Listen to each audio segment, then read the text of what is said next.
As a financial coach, I have heard a number of reasons as to why consumers don't like to use credit cards, whether it's not wanting to deal with the credit card debt or simply just not thinking a credit card is essential to a strong credit profile. My name is Tressa Carlos. I am the CEO and founder of Touch by Faith Financial Operations LLC. And today we are going to talk about why you can't afford to not have a credit card. You need a credit card because one, your credit score is 30% credit utilization. This is the second largest factor, with payment history being the biggest at 35%. And two, a credit card is the only bill that you're able to control on a month to month basis. So, what does it mean when I say the only bill you can control on a month to month basis? Well, you can control your utilization, which is how much of your credit limit that you use month to month. In addition, your credit utilization can only be affected by a credit card, which is a revolving line of credit. Without a credit card reporting, you will continue to see a low score and possibly higher interest rates. Now, when you look at the point breakdown, not having a credit card can cost you up to 165 points. So let's take a look at this. If the lowest score or the starting score for every consumer is 300 points, and the highest score that any consumer can obtain is 850 points. That means each consumer has to work for the additional 550 points. Now, if you decide to not use a credit card, then that means you automatically lose 165 points, which means you now have to work to make up an additional 385 points. Here's where the problem comes. If you choose to not use a credit card and just go based solely off of the math, your maximum credit score is going to be 685.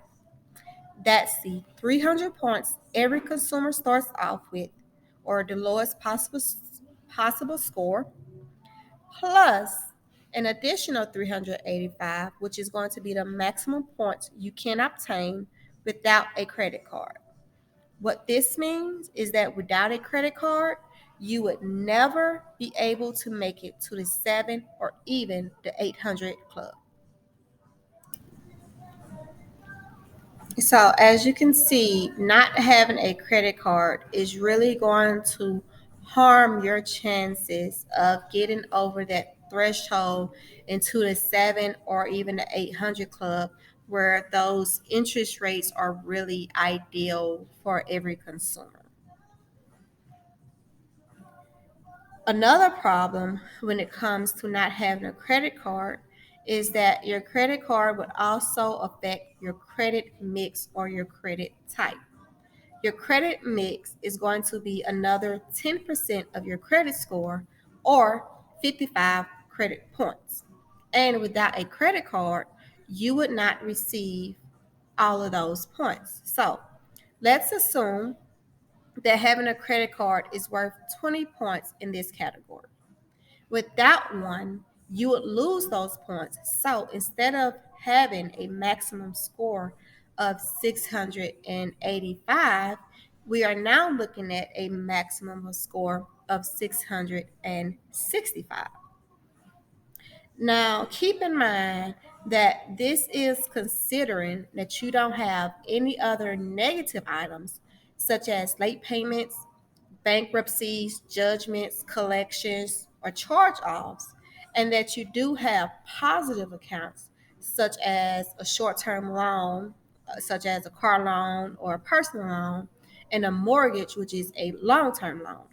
And your credit history is at least, the average credit history is at least 10 years. If your credit report has any negative items and based solely off of the math, it would be extremely hard to get past a 650 without having at least one credit card reporting to your credit report. So let's take a look at your credit report. If your score is in the high 500 or low 600s, take a look to see if you have a credit card reporting. If you don't, consider getting one as you are giving up 165 points from the jump. If you do have a credit card reporting and you're still find yourself in the low 600s, take a look at your credit utilization. Using more than 30% of your available credit is damaging to your score as well. So let's take a look at the steps to rebuilding or even building your credit score if you're just starting out. If you're unable to get approved for an unsecured credit card, try obtaining a secured one and start building your credit score. A secured card works the same way that an unsecured credit card will work, with the exception that you will pay a predetermined deposit, whether it be $300, $500, $1,000, whatever the case may be.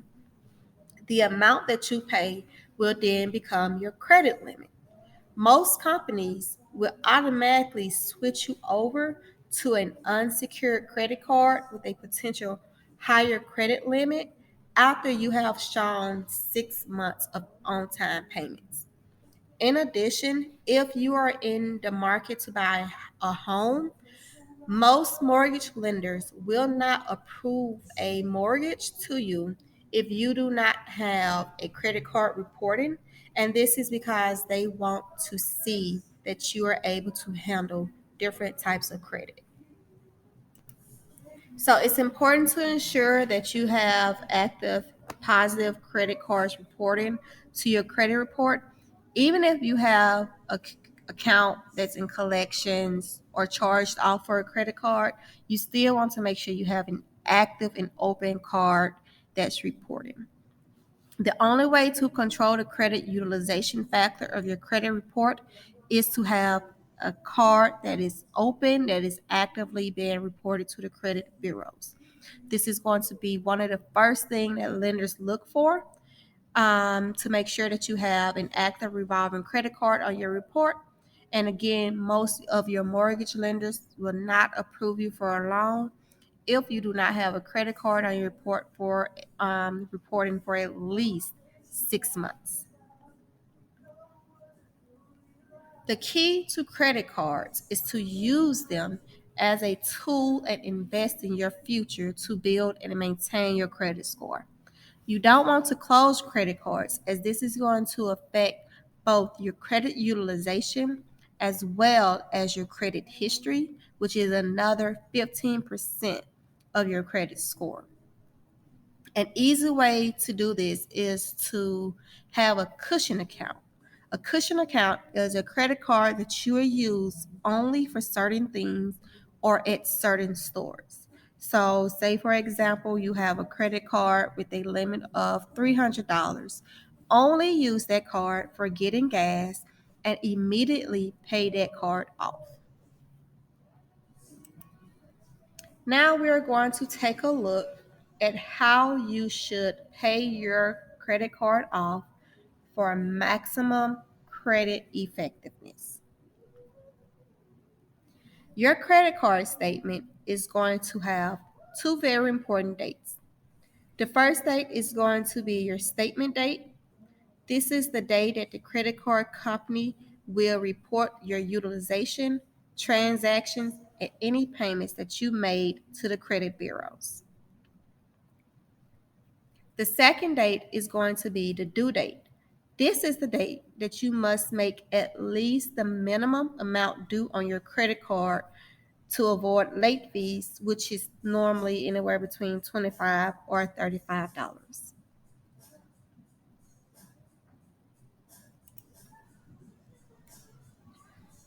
Having a late payment or missing payment can drop your score anywhere between 50 to 100 points. So it's important to ensure that you make at least the minimum payment by your due date. This is going to prevent you from losing points as well as having to pay a late payment. Your statement date is going to control the utilization that is reported to the credit bureaus. So your statement date is going to be by far the most important date on your credit card bill, not your due date.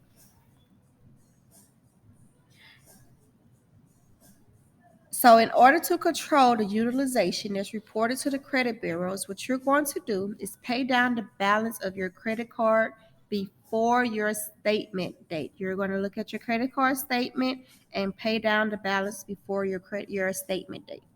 If remember that the credit card company will report any transactions and payments that's processed before midnight on your statement date.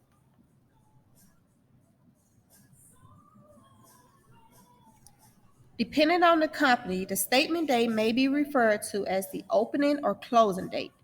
Regardless, it's going to be the same thing. When looking at your credit card statement, you're going to see a from and to date. The to date is the date that your information will be reported to the credit bureaus. So your payment needs to be posted by midnight on this date. So for the example, we have it open from April 8th, 2014 through May 7th, 2014. Payments for this statement will have to be made by midnight on May 7th.